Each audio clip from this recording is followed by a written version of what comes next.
Alors bonjour à tous et bienvenue dans le podcast pour le futur. Aujourd'hui, on parle du spécisme.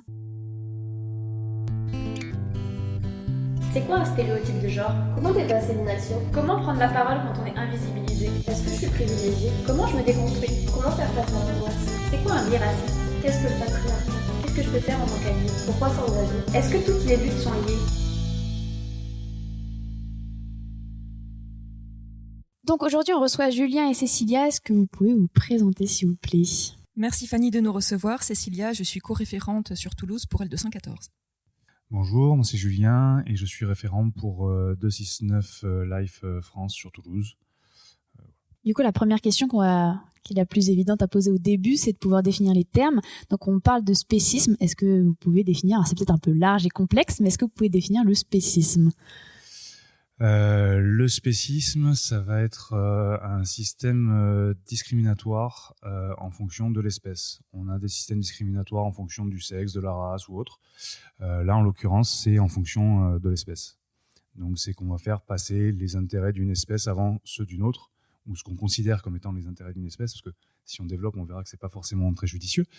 Mais voilà, dans l'idée, c'est ça, c'est dire on va, en l'occurrence, par rapport aux animaux, on va faire passer les intérêts des humains avant ceux d'autres animaux. Et on peut voir que ça va même aller plus loin puisqu'on va hiérarchiser aussi les autres espèces animales entre elles en fonction de notre rapport à eux. Ça peut être culturel, etc. Suivant les pays, les régions, en plus, c'est pas la même hiérarchie. Donc voilà.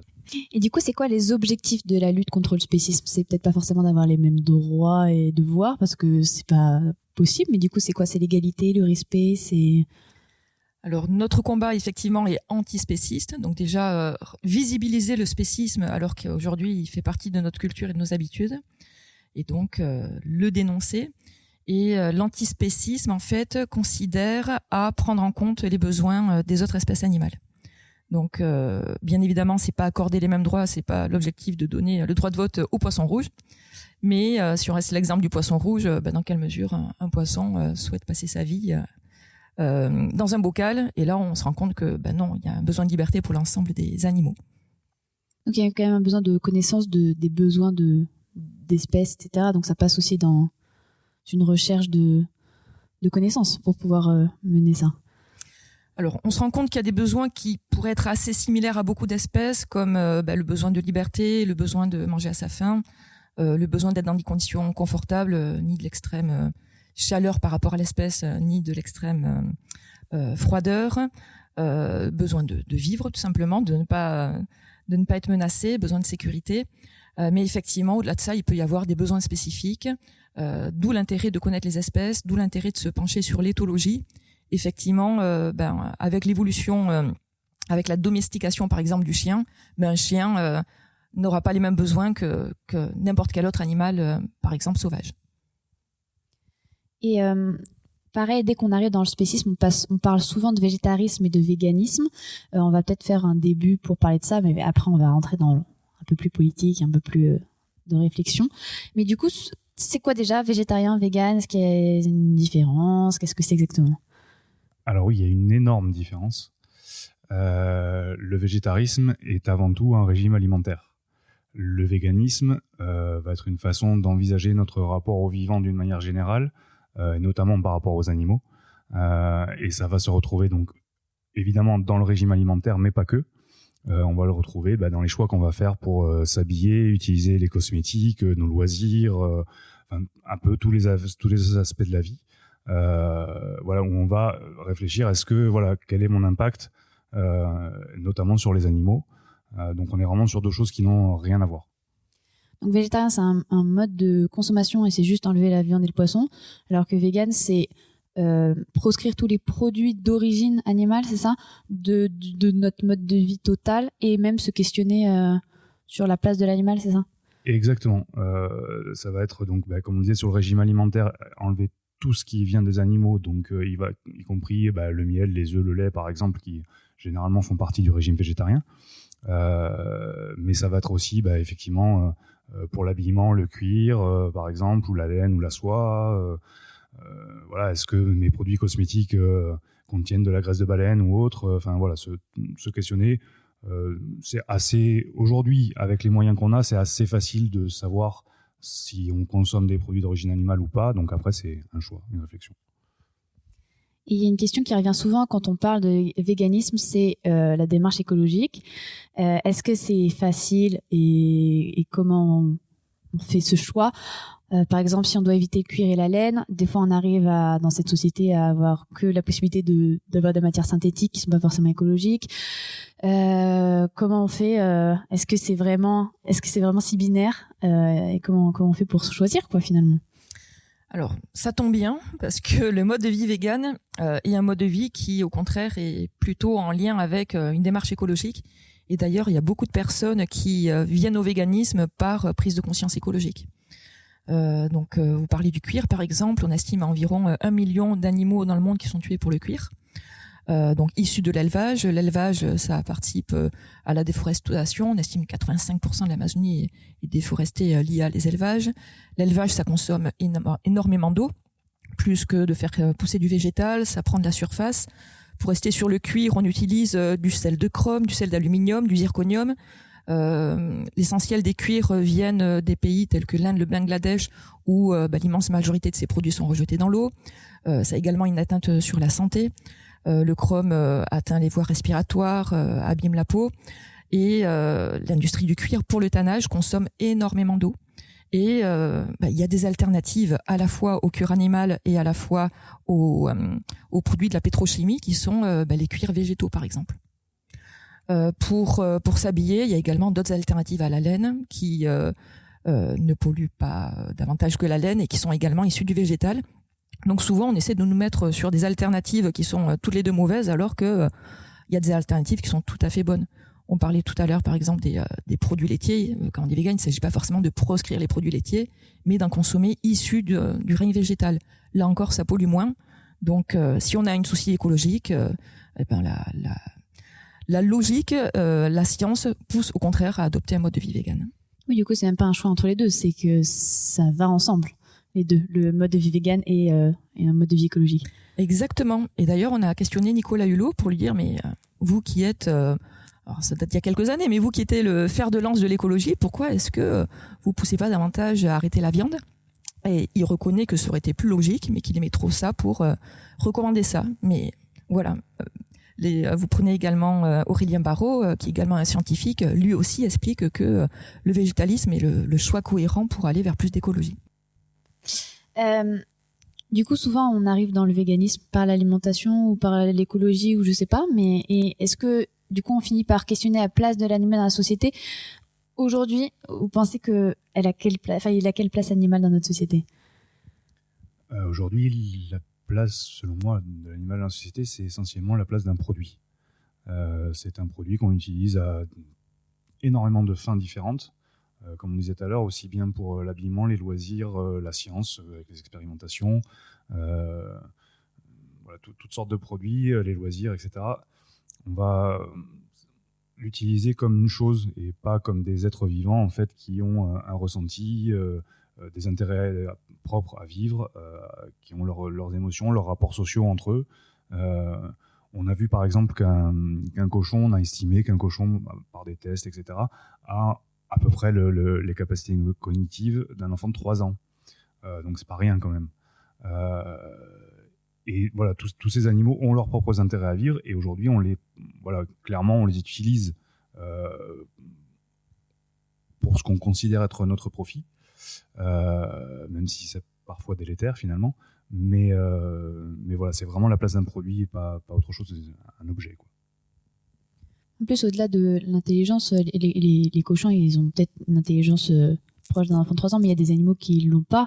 En fait, ça questionne même de pourquoi on regarde l'intelligence. La vie, elle devrait avoir la valeur. J'ai l'impression que la valeur de la vie devrait avoir la même, peu importe l'intelligence de l'animal, parce que surtout, on juge l'intelligence des animaux par rapport à notre intelligence, et ça se trouve, ils ont des intelligences un peu différentes. J'ai l'impression que c'est un peu ça le questionnement. Mais... Alors, c'est une bonne remarque que vous faites. Jeremy Bentham, dans une parution qu'il a fait en 1789, donc ça date, disait l'essentiel, c'est pas la capacité à réfléchir, mais c'est la capacité à souffrir qui doit être pris en compte. Et dès lors qu'un animal souffre, eh bien, on devrait nous le prendre en compte.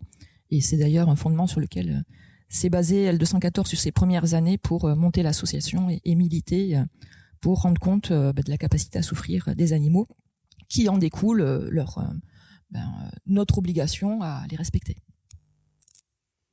Et du coup, je crois que c'est Julien qui avait dit que on exploitait les animaux actuellement dans notre société comme un produit.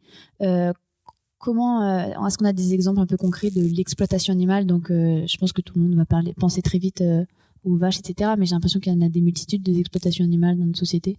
Est-ce que vous avez des exemples précis? On les utilise pour presque tout en fait. C'est-à-dire qu'on va les utiliser dans les produits cosmétiques, c'est très répandu. On va les utiliser, alors des fois pour des choses auxquelles on ne penserait pas, mais par exemple c'est utilisé aussi pour les instruments de musique. Il y a un certain nombre d'instruments de musique qui vont être faits avec de la corne, avec des tendons, etc. d'animaux. On va avoir tout ce qui est l'expérimentation animale pour nous soigner. Alors ça donne bonne conscience à la société de se dire oui mais c'est pour sauver des gens, etc. Mais au bout du compte on va élever des animaux et leur faire subir tout un tas de choses absolument horribles dans le but de soigner, alors qu'en plus, où on en est aujourd'hui au niveau de la science, on sait on a de plus en plus d'autres façons de faire que de se servir des animaux. Après, il y a tout ce qui est les loisirs. Là, récemment, on a eu la fermeture du Marineland d'Antibes, très bien. Mais il y a encore plein de loisirs à base d'animaux. Il y a les cirques, évidemment, les zoos, etc. On va les utiliser vraiment pour tout un tas de choses, y compris on pourrait dire c'est pas vraiment un problème, mais on va utiliser par exemple ce qu'on appelle des chiens d'assistance. Donc ça va être aussi bien pour les personnes qui ont des déficiences physiques que pour aller faire du sauvetage en montagne ou pour les forces de l'ordre. Mais au bout du compte, ça va être des chiens qui vont passer leur vie en fait à servir l'homme et pas à vivre leur propre vie. Encore une fois, on va complètement nier leur propre intérêt à vivre. On les utilise vraiment pour tout et n'importe quoi. Est-ce que vous faites la différence entre des animaux domestiques et les autres? Comme on avait dit, on a beaucoup modifié le loup pour que ça devienne un chien, et du coup, il y a d'autres besoins. Donc, par exemple, quand beaucoup parlent d'exploitation animale, ils prennent pas en compte les animaux domestiques, les chiens et les chats qu'on a dans nos maisons. Qu'est-ce que vous pensez de la domestication des animaux? Est-ce que c'est problématique d'un point de vue éthique de domestiquer des animaux et de les avoir chez nous, d'en posséder? Alors, de mon point de vue, dès lors que l'on considère l'intérêt d'un animal, qu'il soit domestique, sauvage, tout va bien. Peut-être que l'intérêt d'un chien, c'est d'aller se balader avec son maître plus que d'être relâché dans la nature. Et donc, en fait, on change le spectre, ou plutôt que d'être centré sur notre vision, notre intérêt ils sont faits pour ça, le fait de penser que l'animal se sacrifie quand il va à l'abattoir, que la vache nous donne le lait, quand on se place du point de vue de l'animal, les choses changent complètement. Et ça, c'est qu'il soit domestique ou pas.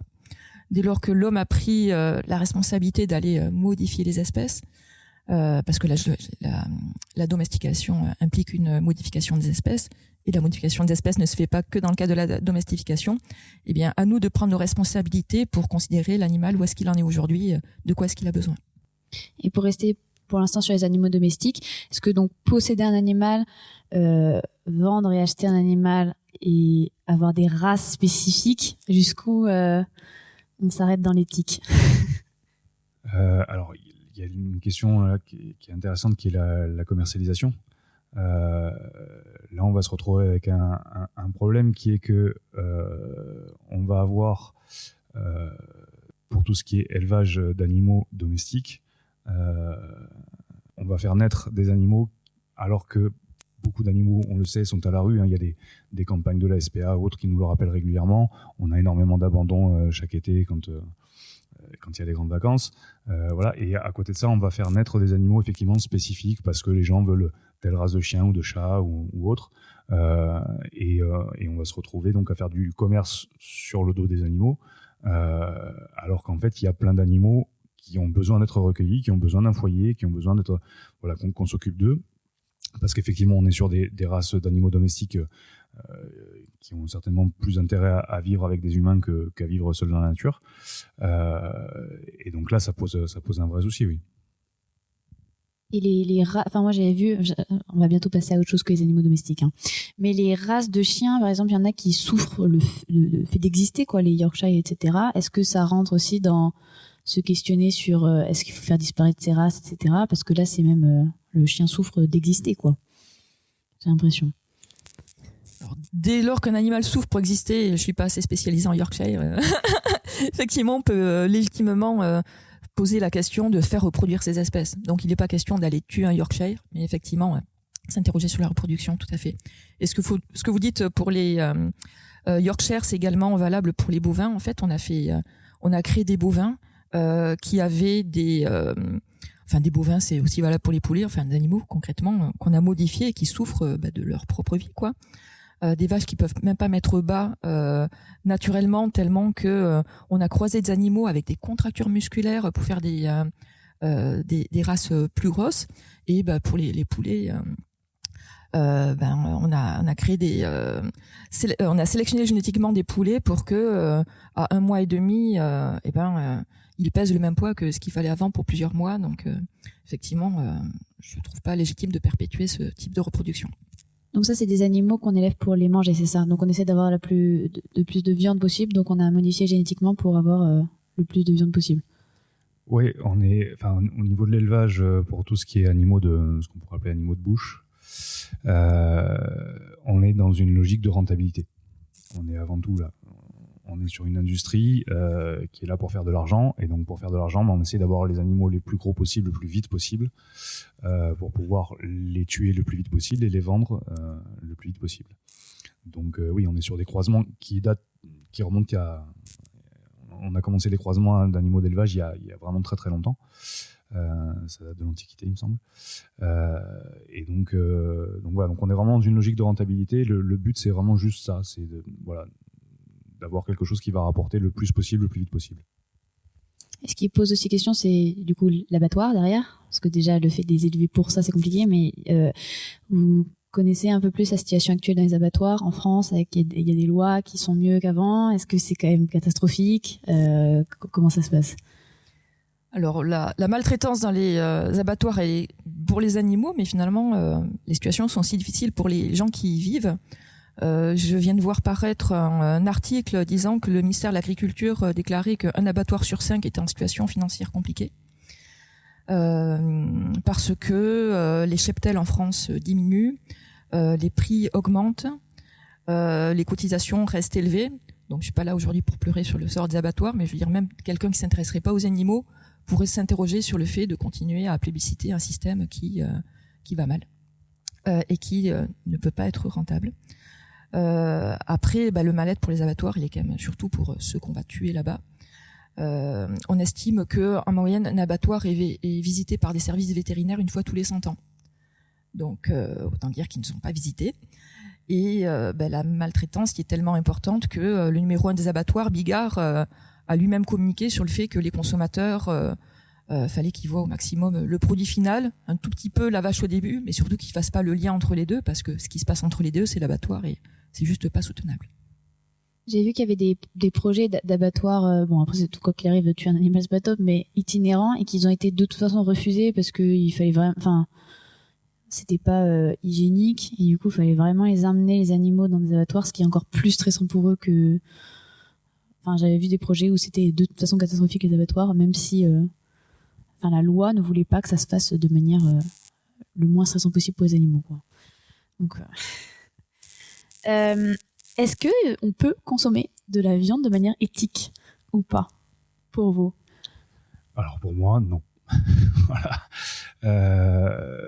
On va souvent avoir, si on a des discussions avec des gens qui sont opposés au véganisme, au végétalisme, des gens qui vont dire mais écoutez, faites ce que vous voulez, mangez ce que vous voulez, laissez-moi manger ce que je veux. C'est mon choix, c'est un choix personnel. Et c'est là en fait qu'il y a, à mon sens, une erreur, c'est qu'on n'est pas sur un choix personnel. Le choix n'est plus personnel à partir du moment où il implique la vie d'un autre être sensible, et à qui on n'a pas demandé son avis, qui ne vous donne pas sa vie, et clairement pas. S'ils avaient le choix, ils le feraient pas, on le sait. Donc voilà, pour moi, on peut pas à la fois retirer la vie d'un animal sentient, d'un être sentient, et en même temps dire que c'est éthique. Il y a une phrase qu'on retrouve assez souvent qui dit que il n'y a pas de bonne façon de faire quelque chose de mal. Voilà, on peut pas faire. l'abattoir humain ou l'abattage, la viande préparée humainement ou ce genre de phrases, ça marche pas, c'est pas possible. T'as dit sentient, est-ce que tu peux définir? Sentient, en fait, ça va être, on va essayer de dire ça simplement, c'est qui est capable de ressentir, tout simplement, qui va être capable de ressentir, d'avoir des émotions, du coup. On va avoir toute la palette des émotions classiques et on va avoir évidemment la douleur, on va avoir l'amour, on va avoir la joie, on va avoir l'amusement, on va avoir toute la palette des émotions. Ce qui c'est une façon de comprendre en fait que il y a des points communs avec nous. C'est pas forcément qu'on est pareil, c'est pas forcément que voilà, mais la souffrance d'un animal va être la même que celle d'un être humain finalement, parce qu'il a cette capacité à ressentir comme nous. Alors, pour compléter, je suis d'accord bien sûr avec Julien, on ne peut pas manger de la viande de manière éthique, mais quand même pour apporter une petite alternative, il y a des super alternatives à la viande, à des steaks, à des saucisses, à de la charcuterie végétale, et qui ne méritent qu'à être connues parce que c'est se faire plaisir, à se faire des burgers. Enfin, je vais pas faire toute la liste de ce qu'on peut se faire avec les alternatives végétales, des goûts qui sont de plus en plus bluffants, et effectivement le delta goût mérite difficilement d'aller prendre la vie. Donc voilà, la viande éthique elle est végétale tout simplement. Et moi j'ai une question, mais elle est assez, c'est perso et j'ai envie parce que souvent on me la pose et j'arrive pas à avoir une réponse assez pertinente. Des fois on me dit oui mais c'est le cycle de la vie, les lions ils mangent des animaux, si on les tue de manière éthique, c'est éthique. Alors moi ma réponse pour l'instant c'est que tant qu'on est conscient qu'on fait du mal, le lion il est pas conscient qu'il fait du mal, nous on est conscient qu'on fait du mal, donc je sais que c'est problématique. Et petit 2, on peut très bien survivre sans manger de la viande. C'est ça ma réponse. Est-ce que elle est bien? Est-ce qu'il y a autre chose? Est-ce que la deuxième partie de la réponse, je pense, c'est l'essentiel, c'est-à-dire qu'on n'est pas obligé. C'est la première différence avec le lion, c'est ça, c'est que le lion dans la savane n'a pas le choix. S'il veut survivre, il est obligé de tuer. C'est un carnivore, il va être obligé de courir après une gazelle ou autre. De la tuer violemment, généralement, c'est pas beau à voir, mais s'il veut survivre, il n'a pas le choix. Nous, on a des supermarchés, c'est un peu plus simple. Donc tous ceux qui se revendiquent carnivores ou je ne sais quoi, il y a quand même un gros delta avec les vrais carnivores qu'on peut trouver dans la vie sauvage, dans la nature. Et donc oui, c'est ça la principale différence, c'est qu'aujourd'hui, effectivement, comme disait Cécilia, on a énormément d'alternatives. Même si on veut essayer de reproduire ce qu'on connaissait avant, ce qu'on mangeait avant quand on mangeait des produits carnés, on a aujourd'hui de plus en plus d'alternatives qui sont effectivement de mieux en mieux faites en termes de goût, de texture, etc. Enfin voilà, on peut vraiment se régaler quels que soient nos goûts. On n'est pas obligé d'en prendre non plus. Il y a de toute façon tout ce qu'il faut dans le végétal d'une manière générale. Donc voilà, la principale réponse c'est ça, c'est nous on n'est pas obligé. Donc si on n'est pas obligé, c'est un choix. Et si c'est un choix, après il faut l'assumer ou pas. Mais voilà. Et pour intervenir sur un autre aspect qui est l'aspect naturaliste dont vous parliez, 87% des Français sont contre l'élevage intensif. Et est-ce que vous savez, Fanny, quel est le pourcentage de viande issue de l'élevage intensif? En France? Oui, j'ai aucune idée, mais je pense que c'est beaucoup. C'est 80%. C'est énorme. Et donc, dans mon entourage, dans mes amis, tout le monde dit oui, non, mais moi, j'évite l'élevage intensif. Et 80% de la viande en est issue. Et à votre avis, pourquoi est-ce qu'il y a une telle distorsion? Parce qu'ils voient pas, on leur cache plus ou moins. Exactement. Parce qu'on nous embobine avec des œufs ultra frais, mais qui sont quand même issus de l'élevage intensif, avec des logos de tout type. Vous avez LDC qui est le numéro 1 de l'élevage intensif qui va mettre une photo d'un éleveur sur ses barquettes et qui va nous faire croire que tout va bien, alors que non, LDC produit très essentiellement des produits issus de l'élevage intensif, avec ses marques Le Gaulois, Maître Coq et Marie, mais je ne ferai pas de publicité, mais j'informe les gens à ce sujet-là. Et donc voilà, les gens n'ont pas conscience parce que peut-être ils vont aller chercher des œufs auprès de leur grand-mère à la ferme, mais ils vont pas voir que la moitié des œufs sont dans des œufs produits et qu'ils ne les vont pas. Ils vont pas voir que le sandwich qu'ils achètent, dedans il y a du jambon, que 95% des jambons des cochons vivent sur caillebotis. Donc en fait, l'industrie veille à invisibiliser le sort des animaux. Donc l'élevage intensif, c'est pas le lion et la gazelle. en plus d'avoir le choix, comme dit Julien. Et on n'avait pas pris cette question, mais j'y pense là. Mais la chasse, quand on dit mais du coup c'est des animaux sauvages qu'on a tués, mais c'était en liberté et on va le manger derrière, on répond quoi à ces personnes-là? Parce que dans ma tête, pour moi, c'est des animaux d'élevage aussi qu'on en voit quand même. Mais je m'y connais pas assez, donc est-ce que vous avez peut-être plus d'infos à donner pour Alors, il y a plein de biais argumentatifs que nous donnent les chasseurs régulièrement qui sont problématiques, qui sont de l'enfumage. On va nous dire que ça va être pour réguler certaines populations, par exemple les sangliers. On sait qu'il y a une pratique très répandue chez les chasseurs qui s'appelle l'agrainage, qui va consister à répandre de la nourriture à certains endroits bien particuliers pour que pendant les périodes dites maigres, entre guillemets, pour les sangliers, ils aient de quoi se nourrir, qui prospèrent pendant l'hiver, etc. Et qu'arrivé au printemps, on puisse aller allègrement leur tirer des coups de fusil dans la tête. Il y a toutes sortes de pratiques comme ça sur la chasse à courre ou autre, où il y a de la chasse en enclos. Voilà, on va introduire des animaux dans un endroit qui est de toute façon fermé, dont ils ne pourront pas sortir quoi qu'il arrive, et on va leur lancer des chasseurs avec des chiens, etc. Aux fesses pour les tuer. Enfin, il y a toutes sortes de pratiques pour justifier la chasse qui finalement n'est qu'un loisir et rien de plus. Ça n'a aucune nécessité par rapport à la régulation de la nature, de la faune et de la flore, etc.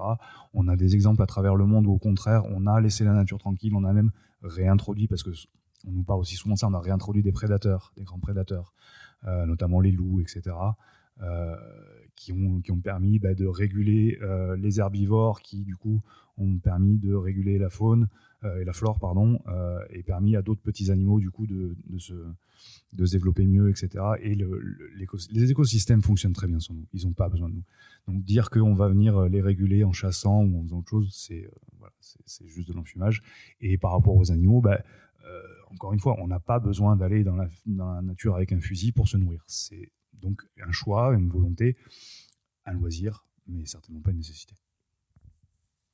Et du coup, est-ce que vous avez une explication peut-être de pourquoi on a une différence de perception entre, du coup, j'ai l'impression, dans ma tête, il y a 3 classes, quoi. Il y a les animaux de compagnie, on les adore, c'est vraiment presque au rang d'humain, mais non.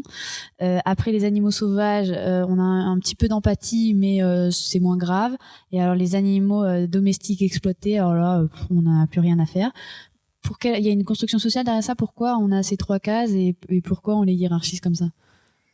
Alors, à la fois, la philosophie et la religion ont tendu à pousser l'humain sur un piédestal, à avoir une vision utilitariste des animaux. Et je rajouterais même une 4e dimension qui est l'expérimentation animale. Et il se trouve que le lapin rentre dans les 4 catégories. L'animal de compagnie, l'animal qui est chassé, l'animal que l'on mange et l'animal sur lequel on peut faire des tests. Enfin, on peut, malheureusement.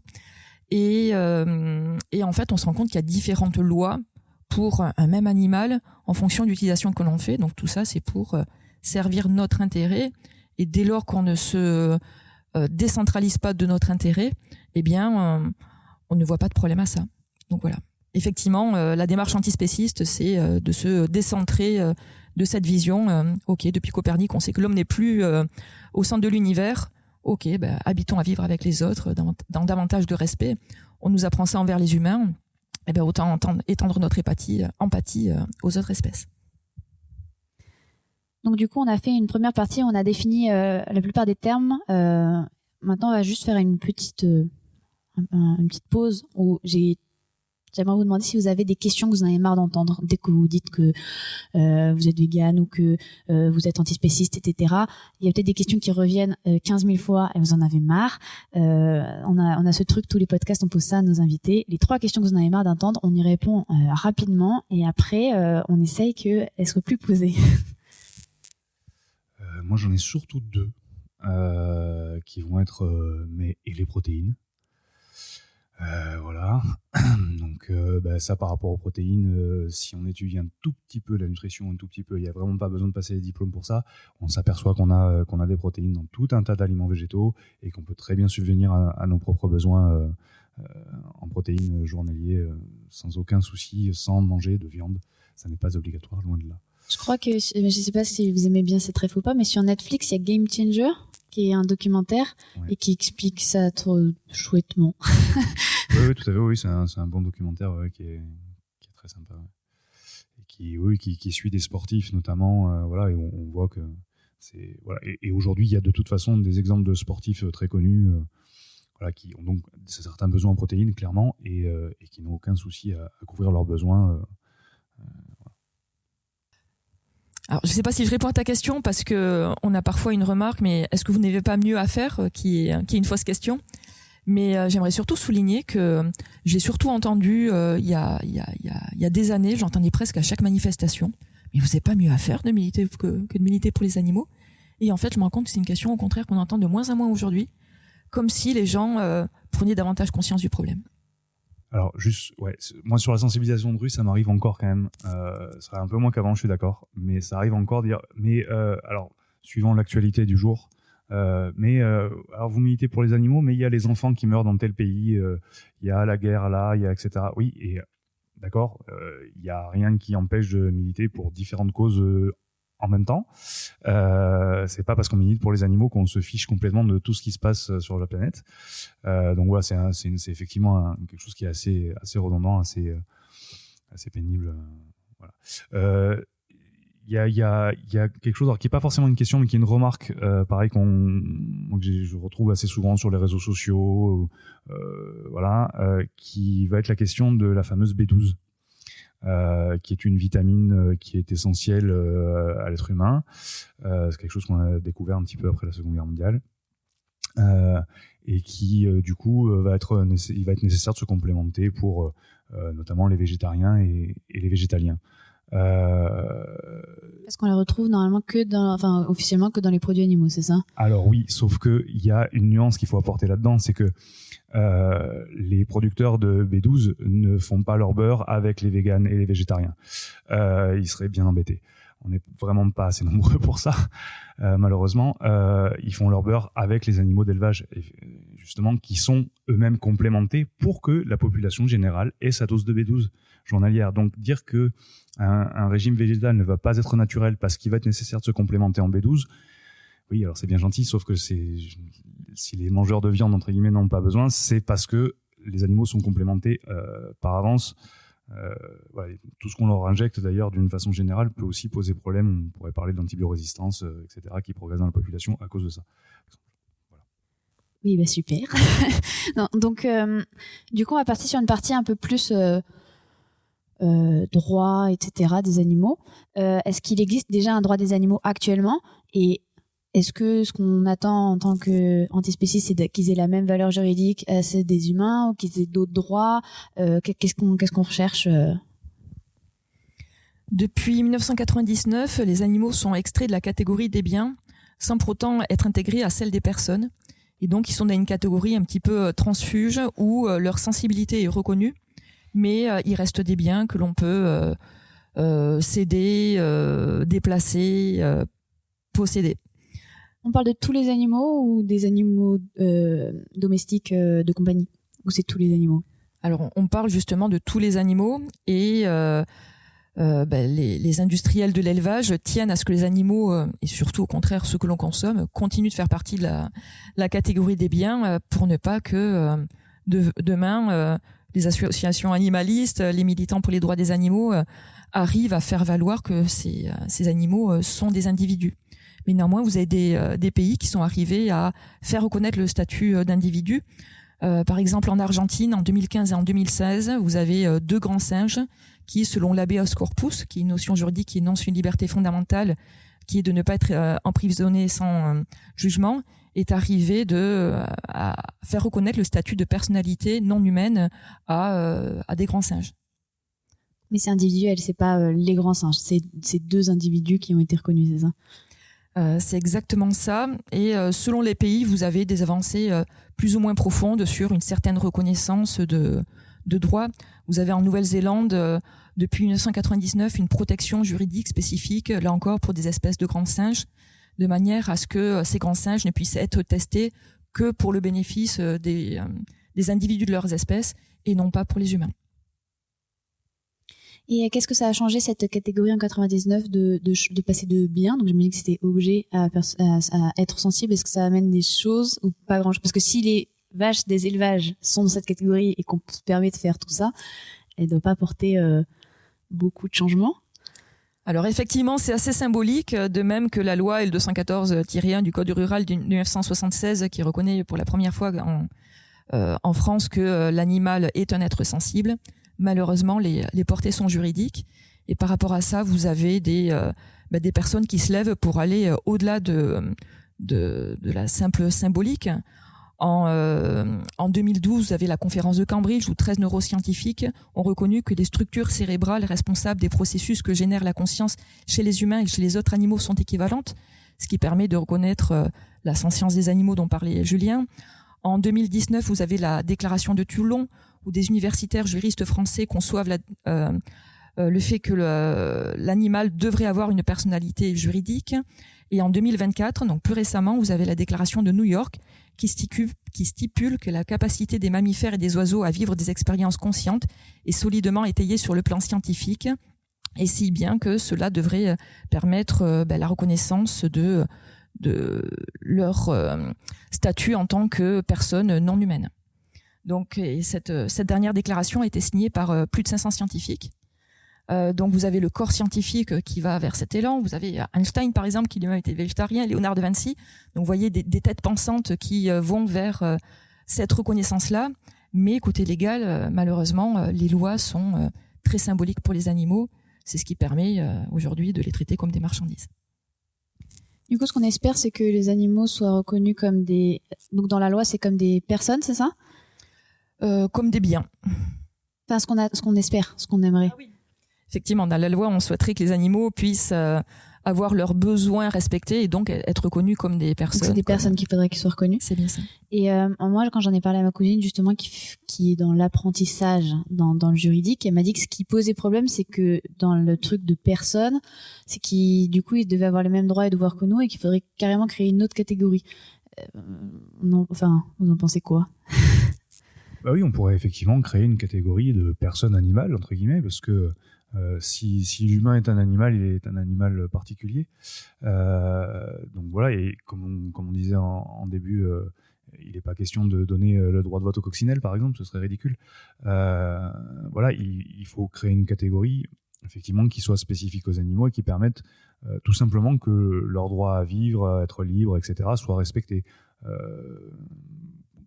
Qu'il y ait un statut qui soit adapté à leurs conditions, à leurs besoins. Voilà. Et du coup, quelle législation sur le bien-être animal il faudrait mettre en place pour mieux protéger les animaux ? Beaucoup. Déjà qu'on n'ait pas le droit de les tuer, ce serait la première chose. Et ensuite, appliquer déjà ce qu'on disait, les lois sont symboliques aujourd'hui. Il faut déjà commencer effectivement par appliquer celles qui ont déjà été écrites, notamment la loi L214, qui précise qu'on doit maintenir un animal, si on en est propriétaire, on doit le maintenir dans une condition qui respecte ses besoins naturels. Donc déjà, si on commençait par ça, on aurait déjà une belle avancée. Ce serait pas, on n'aurait pas tout, mais ce serait déjà pas mal du tout, quoi. En termes de belle avancée, une autre possibilité pour aller dans le sens de 87% des gens, c'est en finir avec l'élevage intensif.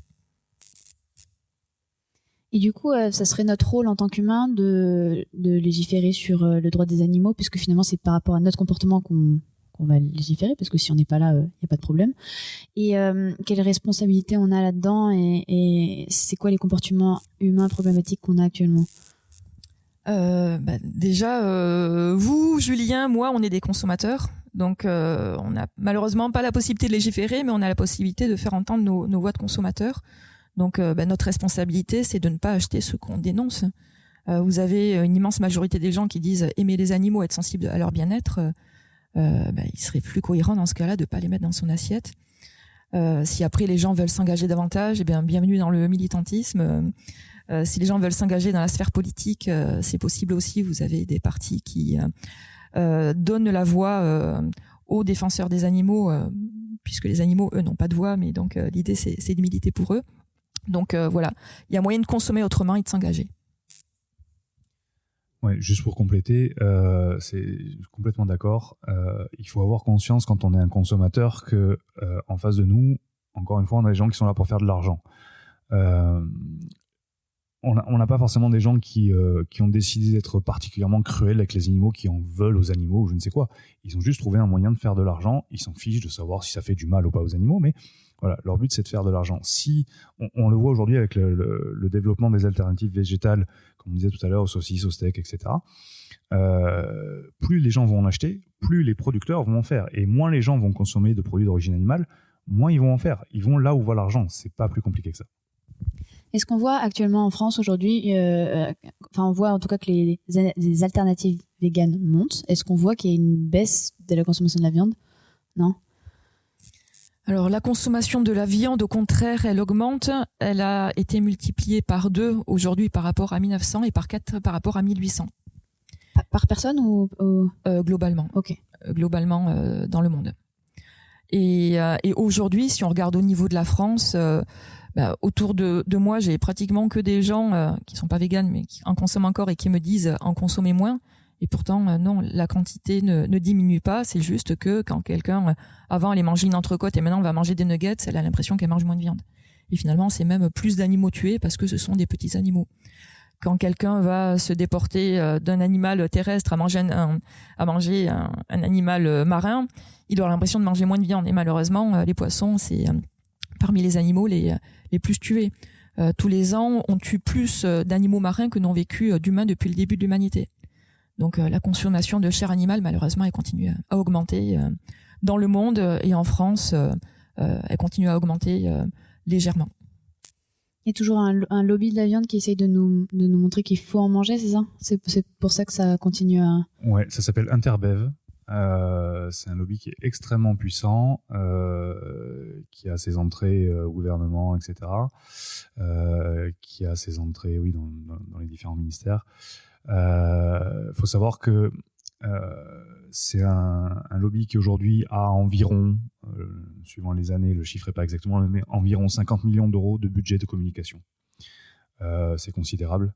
On va souvent reprocher aux militants véganes, antispécistes, de vouloir rentrer dans la tête des gens, de vouloir imposer leur choix, etc. Et en fait, beaucoup de gens ne se rendent pas compte que jour après jour, publicité après publicité, en fait, on met dans la tête des gens que c'est normal, que c'est bon, etc., de manger de la viande, de consommer des produits d'origine animale. Mais effectivement, c'est le fait d'un lobby très puissant. Si vous regardez la télévision pendant 24 heures et que vous notez le nombre de publicités pour des produits d'origine animale, c'est considérable. Et du coup, d'un point de vue un peu plus philosophique, qu'est-ce qu'on sait actuellement sur le fonctionnement des animaux, leurs émotions, etc. Est-ce qu'on a des biais anthropocentrés qui influencent notre compréhension des animaux? Donc anthropocentré, c'est-à-dire qu'on réfléchit avec notre cerveau d'humain, donc du coup, c'est super compliqué à définir, anthropocentré. Est-ce que vous pouvez définir anthropocentré? Anthropocentré, c'est centré sur l'humain, c'est ce que j'expliquais, se penser au centre de tout, au centre des besoins, au centre du système, centré sur soi et penser que un animal vit par rapport à nos propres intérêts. Pour la cause animaliste, je le définirais ainsi. Et donc du coup, est-ce qu'on a des biais anthropocentrés qui nous empêchent, nous empêche d'essayer de comprendre comment un animal fonctionne, parce que finalement, si on essaie tout le temps de comparer à un être humain, peut-être que le poisson rouge, on va le trouver stupide, alors que ça se trouve, par rapport à un poisson rouge, c'est très différent, c'est tellement différent de nous qu'on n'arrive pas à comprendre. Alors, si vous êtes intéressé par l'éthologie, parce que ça revient à ça, s'intéresser à l'intelligence des animaux, on se rend compte que les animaux ont de l'intelligence. Je me suis régalée à lire le livre qui s'appelle La dernière étreinte, où quantité de situations sont décrites sur l'intelligence des animaux. Je me suis également intéressée à ce qu'on appelle la mantaphobie. C'est le fait d'aller nier l'intelligence animale qui nous rend service dès lors qu'on veut manger un animal. Donc, pour vous donner un exemple, par exemple, il y avait dans les années 1900 et quelques, des petites scénettes en Angleterre où on faisait boire le thé à des singes habillés en humains. Et il semble que ça mettait les gens hyper mal à l'aise parce que le singe se rapprochait vachement de l'humain et buvait le thé avec délicatesse. Et comme les gens étaient mal à l'aise, les gens qui mettaient ça en place ont retourné les choses pour que les singes fassent les pitres, mais juste parce qu'on leur avait appris à faire les pitres. Et là, tout de suite, on remettait le singe dans sa position d'animal et il n'y avait plus de problème à ce qu'il boit bien le thé et ça faisait rire, quoi. Et c'est vrai que on est à se sentir très à l'aise à trouver l'animal assez proche de nous pour faire de l'expérimentation animale, mais à le trouver assez loin de nous pour pouvoir le manger. Et tout ce qui va concerner l'intelligence des animaux en dehors des animaux de compagnie peut nous mettre en dissonance cognitive par rapport au sort que nous leur réservons. Et pour pouvoir changer vers un mode de vie vegan, c'est quoi actuellement les obstacles qu'on rencontre dans la société actuelle ? Je dirais que les obstacles, c'est le manque d'information. On est quand même sur des bébés qui mangent leur première cuillère de viande sans savoir qu'il y a un animal dans leur petit pot. On est sur des enfants à qui on explique à l'école que c'est nécessaire et on parlait d'Interbep tout à l'heure, ils envoient des équipes en classe pour expliquer que pour avoir des muscles, il faut manger de la viande, pour avoir des os solides, faut boire du lait, alors que la réalité, elle est autre pour trouver le calcium et les protéines. Donc voilà, le manque d'information, c'est le principal obstacle. Et le deuxième obstacle, c'est le fait de ne pas vouloir savoir, de préférer garder les œillères pour ne pas être en dissonance cognitive. Et dès lors qu'on a accès à l'information et que l'on veut savoir, tout pousse à aller vers le véganisme. Je rajouterai un autre obstacle qui, à mon sens, est assez important aussi. Il va y avoir la pression sociale. Dans les gens avec qui j'ai pu discuter du sujet, qui étaient intéressés, voilà, par rapport au fait de végétaliser son alimentation, etc., et qui disaient oui, mais par exemple, moi j'habite encore chez mes parents, ça va être compliqué pour moi, c'est pas moi qui prépare le repas, donc ça j'ai pas envie quand je vais dans une soirée chez des amis d'être celui qui est exclu, qui est de côté, qui est ah oui c'est vrai que tu manges pas de ça, bah oui bon et souvent avec la réflexion tu peux pas manger ça, si je peux, c'est juste un choix, je ne veux pas, mais voilà, il va souvent y avoir la pression sociale qui va faire qu'on va être la personne à part si on devient vegan ou végétarien, et bon, voilà. Je trouve qu'il y a aussi un truc de génération parce que moi je suis végé depuis 5 ans, c'est très facile dans ma génération parce que tout le monde fait toujours des options végé, et ma mère elle est végétarienne mais c'est compliqué, elle a la cinquantaine, c'est compliqué parce que autour d'elle il y a personne qui est végé, donc du coup tout le monde oublie de faire des options végé, genre ils y pensent pas, donc du coup elle se retrouve soit à pas manger, soit à trier, soit à manger de la viande parce qu'elle est obligée. Et donc elle a dit que c'est compliqué. Et pareil, là, quand j'ai annoncé que je voulais essayer de devenir végane, même mes amis de ma génération, il y en a beaucoup qui sont végés, ils ont râlé parce qu'ils ont fait oh là là, ça va devenir compliqué. Et donc je sais qu'il y a un truc de c'est compliqué pour les autres de devoir s'adapter, mais je pense qu'il faut aussi mener le combat parce que c'est comme ça qu'on va changer les choses, parce que c'est grâce à notre génération qui est de plus en plus végé que là c'est plus facile pour moi de l'être que ça l'est pour ma mère actuellement. Si on pense en termes de discrimination, quand certains ont voulu mettre fin à l'esclavage, on s'est dit la même chose. Ah ben mince, c'était bien pratique, ces gens qui allaient cultiver les champs pour nous. Quand les femmes ont voulu être libérées, les hommes se sont dit la même chose. Non mais c'était quand même sympa d'avoir quelqu'un qui fait la popote. Donc c'est exactement la même chose, quoi. Dès lors qu'on profite d'une suprématie, oui, quand il y a des gens qui mettent le doigt sur le fait que c'est discutable, oui, les gens qui bénéficient de ça risquent de râler un petit peu, mais on se rend compte que le monde va vers de plus en plus de moralité par rapport à ces discriminations là dont je viens de parler, qui s'atténuent, qui deviennent de plus en plus morales. Voilà. Et donc le fait d'ouvrir les yeux sur cet immense massacre que l'on fait des animaux, cette immense exploitation, cette immense privation des libertés, ça va dans le sens de l'histoire. Et qu'est-ce qu'on peut faire, nous, pour changer les choses concrètement ? Déjà, est-ce que vous pouvez peut-être dire ce que font vos associations respectives en termes d'action, et qu'est-ce que nous, on peut faire en tant qu'alliés ? Alors pour 269, nos principales actions, ça va être en fait de faire ce qu'on appelle du théâtre de rue. Donc on va prendre un thème spécifique et on va mettre en scène une scène. On va montrer une scène dont le but va être de choquer, de faire prendre conscience aux gens de ce qui se passe. Donc ça peut être sur la pêche ou n'importe, et de mettre en scène ce qui se passe en remplaçant finalement, on va passer par l'anthropocentrisme, on va remplacer les animaux par des humains qui vont jouer le rôle des animaux, et c'est ça en fait dans le regard des gens qui va les choquer, qui va amener à la discussion. et qui va permettre les changements de société, à mon avis, se font avant tout. Bien sûr, il faut la politique, il faut l'économie, il faut etc. Mais ça passe avant tout par les gens, par le tout venant. Il faut parler avec les gens, il faut leur faire comprendre les choses.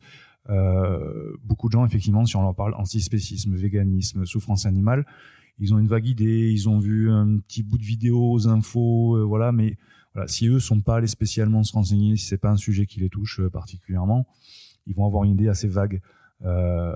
Si on va leur parler en toute bienveillance, hein. Il s'agit pas d'agresser les gens, de leur dire voilà, mais juste leur dire attention, est-ce que vous avez bien conscience de ce que vous faites? Est-ce que vous vous rendez bien compte des impacts sur le reste des animaux, de la planète, enfin voilà, à tous les niveaux de vos comportements de tous les jours. Voilà, je pense que encore une fois, c'est pas la seule chose à faire, mais ça fait partie des choses à faire, vraiment d'essayer de faire prendre conscience aux gens petit à petit. C'est un travail de très longue haleine parce qu'on est très nombreux, donc pour toucher tout le monde, ça prend énormément de temps.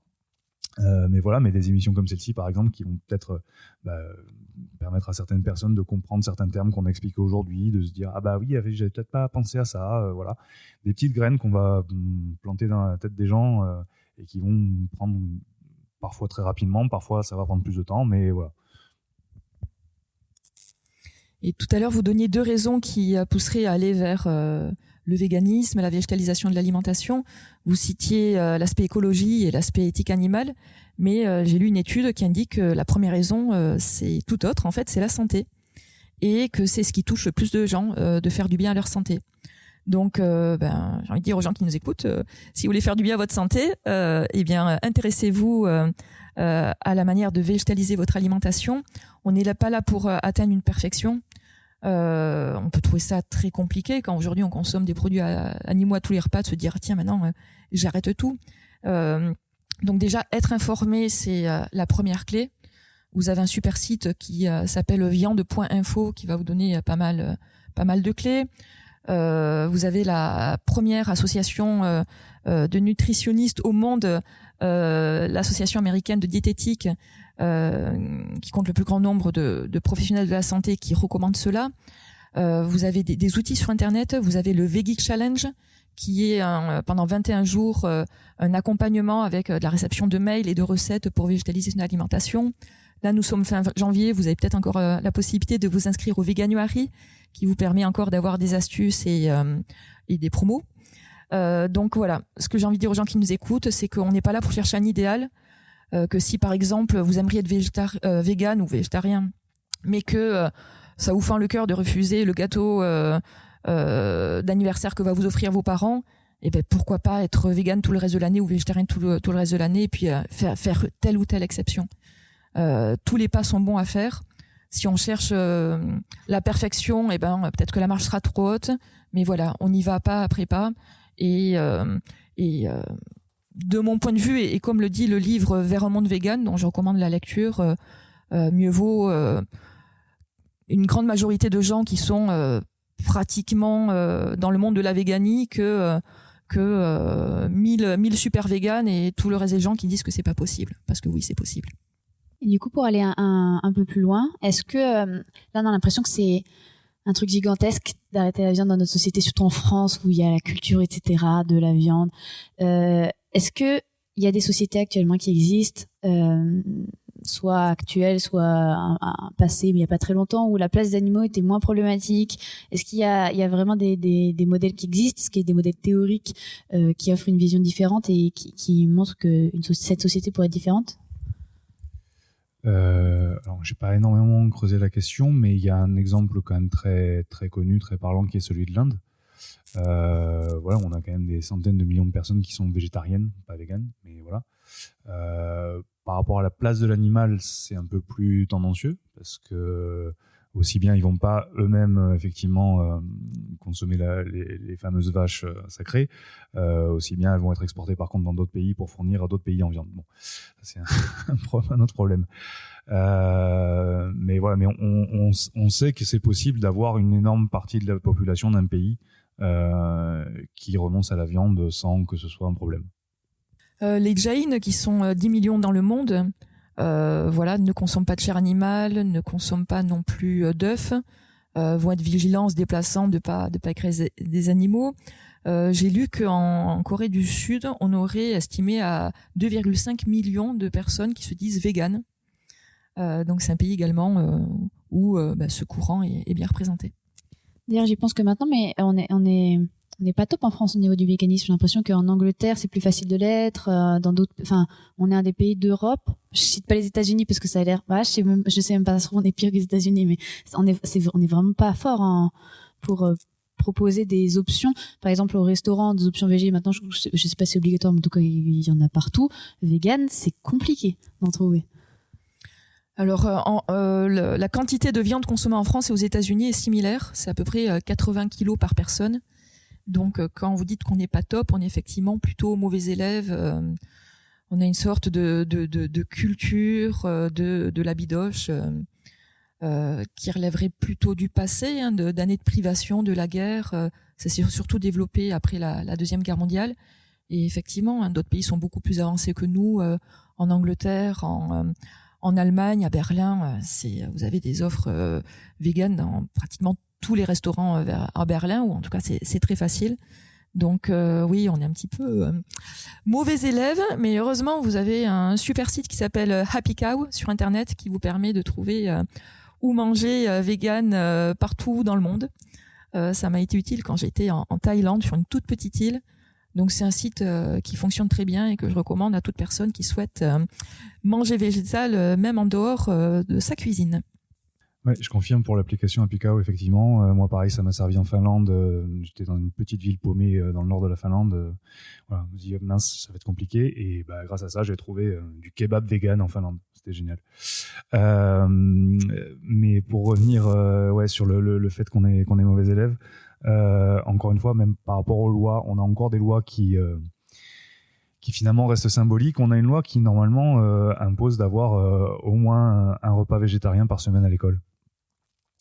Ça n'est pas appliqué. Il y a des écoles dans lesquelles c'est le cas. Donc, il ne faut pas dire qu'aucune école le fait non plus, ce serait faux. Mais typiquement, dans le collège de mon fils, quand il est rentré au collège, c'est il y a quelques années déjà, mais il y a 3 ans, il est rentré au collège. On a eu une réunion avec toute l'équipe enseignante, y compris donc les gens qui s'occupent de la restauration.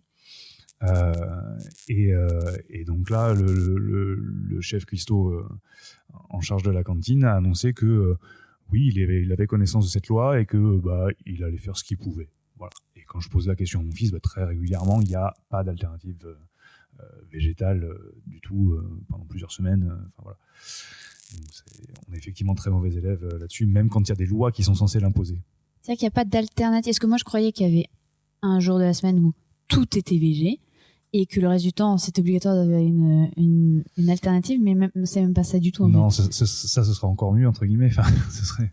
Mais non, la loi c'est qu'il y ait la possibilité d'avoir un repas végétarien dans la semaine.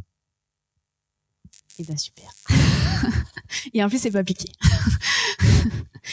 Et du coup, en parlant d'éducation et de collège-lycée, comment on éduque les générations futures justement pour qu'elles prennent plus en compte, qu'elles soient plus respectueuses envers les animaux, qu'elles soient plus conscientes. On n'a pas beaucoup parlé aussi des impacts environnementaux, de l'exploitation animale, etc.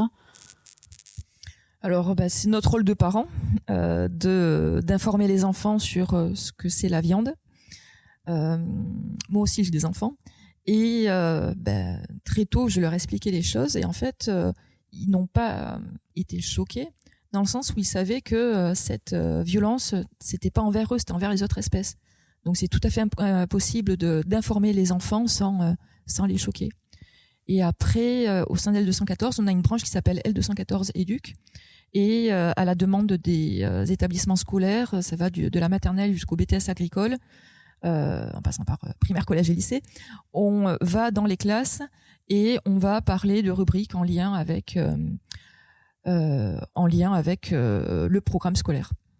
Donc là, par exemple, lundi qui arrive, je vais dans un lycée et pour une classe de MC, éducation morale et civique, sur le thème de la responsabilité individuelle, je vais faire une intervention pour amener les enfants à réfléchir à ce sujet.